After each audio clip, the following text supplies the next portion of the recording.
शेतीच्या वादातून शेतकऱ्यांची तुंबळ हाणामारी, महिलांसह 11 जण जखमी। राज्यातील अनेक ठिकाणी छोट्या मोठ्या हाणामारी होत असताना आता हिंगोली जिल्ह्यातील वसमत तालुक्यातील धामणगाव येथे शेतीच्या वादातून 2 गटात झालेल्या हाणामारीत 11 जण जखमी झाले असून त्यांना उपचारासाठी वसमतच्या उपजिल्हा रुग्णालयात दाखल करण्यात आले आहे।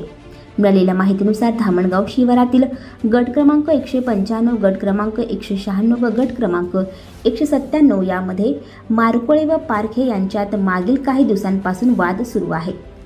मिळालेल्या माहितीनुसार धामणगाव शिवारातील गट क्रमांक 195, गट क्रमांक 196 व गट क्रमांक 197 यामध्ये मारकोळे व पारखे यांच्यात मागील काही दिवसांपासून वाद सुरू आहे।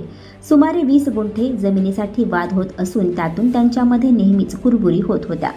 आता पुन्हा एकदा वादाला तोंड फुटल्यामुळे दोन्ही गटांनी कुरुंदा पोलीस ठाण्यात एकमेकांच्या विरोधात अर्ज दिला होता। त्यानंतर सहाय्यक पोलीस निरीक्षक रामदास निर्दोडे, जमादार भगीरथ सवणकर यांनी दोन्ही गटांना समजावून सांगितले, तसेच त्यांच्यावर प्रतिबंधात्मक कारवाई देखील करण्यात आली होती। दरम्यान सायंकाळच्या सुमारास पुन्हा एकदा वाद उफाळून आला। यामध्ये दोन्ही बाजूंनी काठाने हाणामारीला सुरुवात झाली।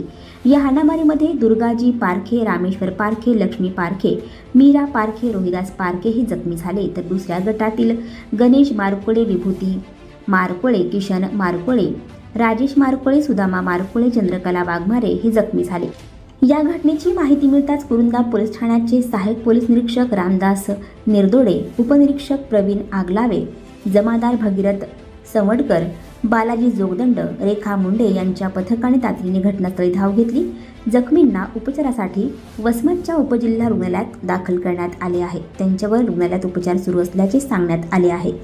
आणखी नवनवीन व्हिडिओ पाहण्यासाठी आताच आमच्या स्टार TV 9 चॅनलला सबस्क्राईब करा, लाईक करा, शेअर करा। Bureau report, star TV 9, Vasmat, Hingoli.